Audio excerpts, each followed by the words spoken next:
Good morning, Vietnam. Uh, I am pretty much sure the the forbidden fruit is the way we use our brain. When we see an old lady walking and we feel pity and pain that she is suffering, you know, we use our liquid crystal quantum brain, brain to create and uh, and make this reality of her even more solid. We don't make her life easier, you know, by those vibrations, those thoughts and feelings we generate with our brain. Um, the thoughts precede the vibration of feeling deeper, so it comes from. So it's really the brain, by putting this imagery, create those in maybe the lower chakras, create a cascade like of vibration, you know, in all our systems, our energetic centers. So it's really the brain who took this action of subtitling the suffering of another person, you know, and solidifying and make it harder in the reality, or giving it more energy. We do it because we don't know. The forbidden fruit. They call it the forbidden fruit. If the songwriter wrote this forbidden fruit stuff in the religion, I don't know what he was doing. Maybe watching a private pole dancer in his living room. So of course he will say it's forbidden, you know, and it's a sin, you know, and it's a mistake you should not do. While in reality, the way we use our brain, subtitling the reality like this way, is a necessary experience in the evolution of the consciousness. In the appearing of the mantle, there had to be this way to do this. We had to fall into this. We cannot be in purity, you know, like knowing everything and since the beginning. This being didn't exist to keep everything in its place, you know, and know his power, his vibration power. He didn't exist. He need to exist. He appears when there is the experience of the consciousness, then the being appears. So the religion put you into guilt, into stuff not to do, while those stuff they have to be experienced. So the forbidden fruit is the way we structure the light, the energy, and the quantic reality with our brain, but we do it in the stuff in the opposite way we need. Actually, we do everything backwards, you know. So for example, when we feel the power of those Illuminati, for example, when our brain believe it and feel it, you know, we are structuring the reality for their power. We are structuring their power. We are giving them power just by not knowing how to use our quantic brain. So it is the forbidden fruit. Yeah. When we feel that one situation is like this and it cannot change, you know, like this reality is like this, and it cannot change. Reality, stuffs cannot flip and suddenly change. We solidify by our quantum computer the forbidden fruit, you know. In one of the old videos I called it like it is using these thoughts. I made the analogy like it is using a rusty sword, and you just do like movement in the air like this, not knowing, and you are harming and maiming people, you know, like wounding the people around, and you don't know how to use this. You are not even aware that this sword of your inner sword is cutting the people around you. You know, is creating suffering around you by you using those thoughts and thinking they have no action on reality. Every little thought you have, every little vibration you acquiesce to, and you give it more amplitude and more movement, has an impact on reality. It has. you know.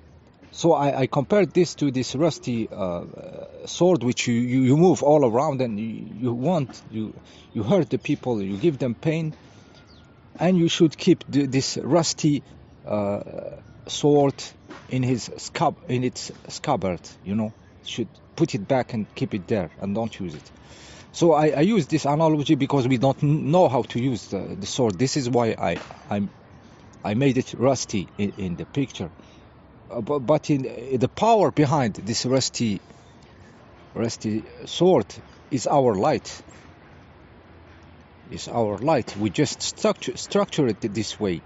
We just structure it in this reaction, subtitling of the reality with thoughts and all these reactions, you know.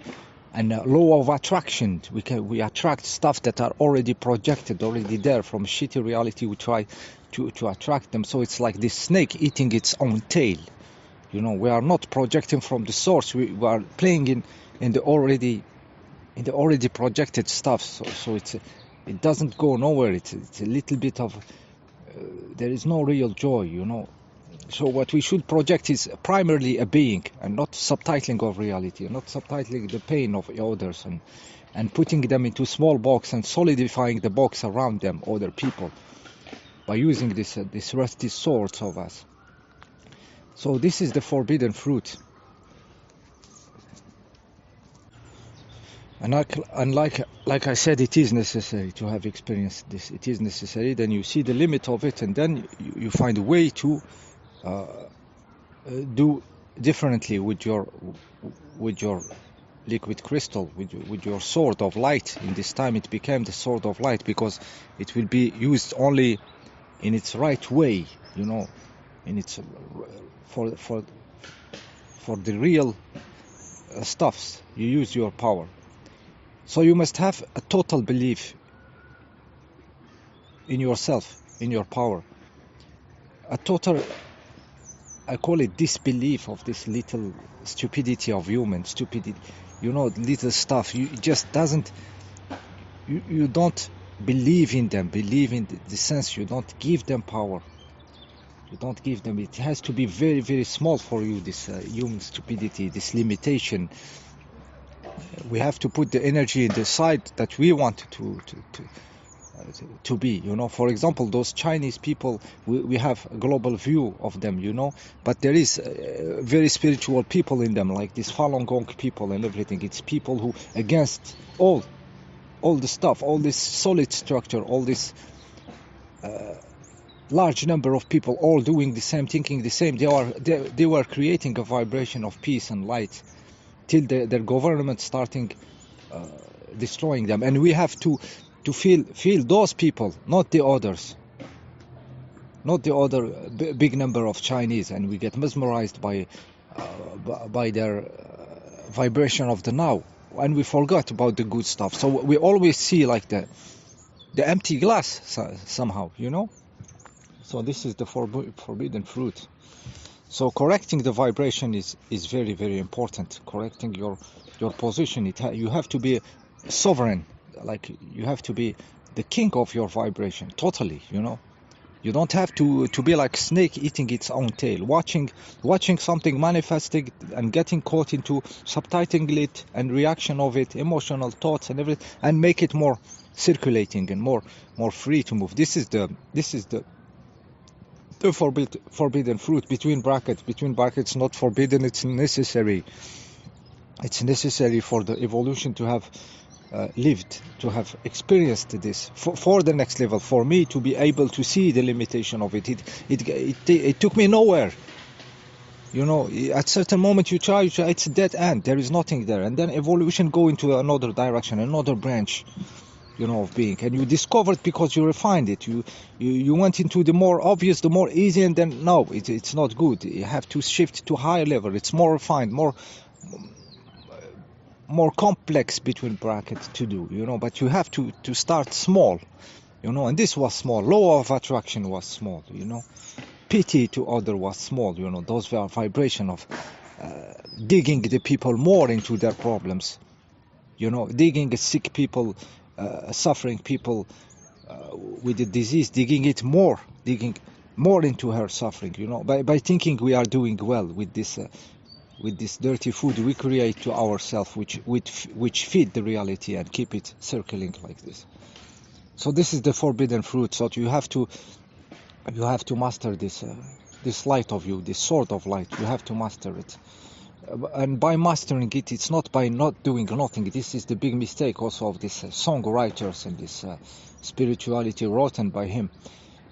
It's like you have to do nothing and not do this. So like you put yourself into nothing, you cut the flow of energy. It's not. It's by discovering a higher principle of using the light, higher principle, higher position of consciousness. And you say, wow, this is better, so much better. I cannot go into the other, you know, because this one is. And sometimes you fall back into the other and say, no, this is the old way.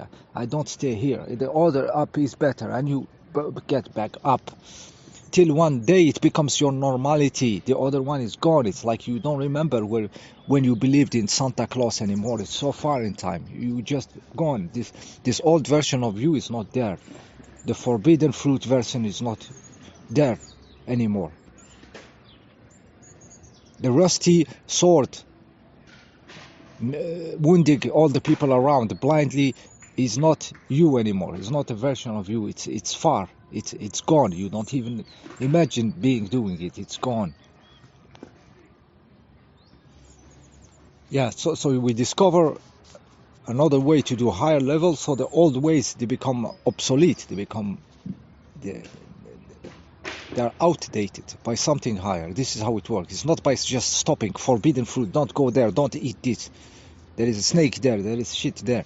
You know, this is how you make children not learn. You know, this is dangerous. Don't touch it. You know, how can he know what is heat, what is hot? So he knows what it does. It's not just don't touch it. You know, he has to touch it a little bit to see what is hot. You know. And then he discovered the heat. He has to know what is fire. It's not like dangerous, you know. He has to be in water, not to just be afraid of him to swim, you know. And he never learned to swim and he become fearful. So the experience is part of the game. And this was the consciousness experience. The experience of the forbidden fruit and the rusty sword, which next level becomes the sword of light. See you next time.